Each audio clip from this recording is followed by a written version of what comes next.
Sir, जिस दिन election हो रहा है बीजेपी बड़ा दिखाई दे रही है, कैसे देखते हैं? सबसे पहले तो भारतीय जनता पार्टी के लोगों को जीत मिली है, उन्हें बधाई, और आशा करता हूं कि जो जनादेश दिल्ली की जनता ने उन्हें दिया है उसकी वो प्रतिपूर्ति करेंगे। और वे सब आम आदमी पार्टी के लाखों करोड़ों कार्यकर्ता जो अन्ना आंदोलन से आए, जिनके बहुत ही निश्चल, निष्पाप और बड़े भारत की राजनीति को बदलने के सपने की हत्या एक निर्लज्ज, नीच, मित्रहंता, आत्ममुग्ध और चरित्रहीन व्यक्ति ने की, उसके प्रति तो क्या संवेदना। दिल्ली को उससे मुक्ति मिली। और मैं ये जानता हूं कि अब जो आम आदमी पार्टी में लोग बच गए थे सत्ता के लोभ में, लालच में, पदों के लिए, उस पैसे के चक्कर में, वे सब भी अब वापस जाएंगे, लौटेंगे, कुछ अपने व्यवसायों में लौटेंगे, कुछ पार्टियों में चले जाएंगे। और पतन यहाँ से प्रारंभ हुआ है उन लोगों का।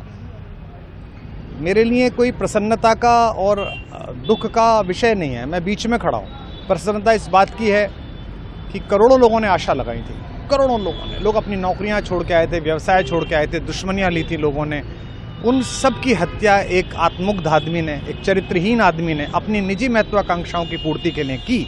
उसको दंड मिला, ईश्वरीय विधान से दंड मिला। प्रसन्नता इस बात की भी है कि न्याय हुआ। आज जब कहना नहीं चाहिए, लेकिन आज टीवी पर जब जंगपुरा का निर्णय आया और सामने दिखाई दिया कि मनीष हार गया, तो सदा तटस्थ रहने वाली और राजनीति से विरत रहने वाली मेरी पत्नी जो है, उसकी आंख में आंसू आ गए, वो रोने लगी। क्योंकि उसी से उसने कहा था कि अभी तो है ताकत, और उसने कहा था भैया ताकत सदा तो नहीं रहती। तो ये अहंकार आशा करता हूँ अगले लोग नहीं करेंगे, जो बाकी दल है वो नहीं करेंगे, इससे सबक लेंगे।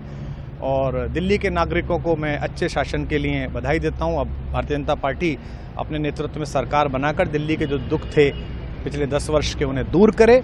और आम आदमी पार्टी के समस्त कार्यकर्ताओं को कहता हूँ कि आपने जिस किसी भी लोभ लालच में, सब कुछ जानते हुए एक ऐसे व्यक्ति के समर्थन में काम किया जिसने अपने मित्रों की पीठ में झुरा घोंपा, गुरु को धोखा दिया, अपने साथ कंधे से कंधा मिला के लड़ने वाली महिलाओं को अपने घर लाके पिटवाया, अपनी निजी सुख और साधन के लिए जनता का पैसा खर्च किया, अब उससे आशा लगानी छोड़ें, अब बाहर निकलें, अपना अपना जीवन देखें। मुझे राघवेंद्र सरकार राम की कृपा मिली, जिनका ये घर है, जिनकी कृपा से मैं यहाँ खड़ा हूँ। मुझ पर कृष्ण कृपा हुई कि मैं इस निर्लज्ज सर्कस से बाहर आ सका। मैं उन सब से भी अच्छे भविष्य की कामना करता हूँ कि वो कोई गंदगी ना फैलाएं कहीं भी, वो लौट जाएं अपने शिविरों में। जिस तरह माधव को, कृष्ण को दूत देखकर भी भरी सभा में अट्टहास करने वाला दुर्योधन जो ये कहता था सुचिग्रम नैव दास्यामि बिना युद्धे न केशवः, बिना युद्ध के 5 गांव भी नहीं दूंगा, आज वो अपनी सीटों के लिए तरस रहा है। और मुझे पता है कि इस दुर्योधन का अंत भी टूटी हुई जंघा के साथ बड़ा ही दारुण होगा, और भारतीय राजनीति एक कलंकित अध्याय के रूप में इस बौने दुर्योधन को और इसके दरबार के तमाम शकुनियों को याद करेगी। मैं उनकी मुक्ति की कामना करता हूं कि ईश्वर उन्हें इस दुख से बाहर निकाले, और समस्त लोगों को बधाई देता हूं कि चलिए अंततः न्याय हुआ।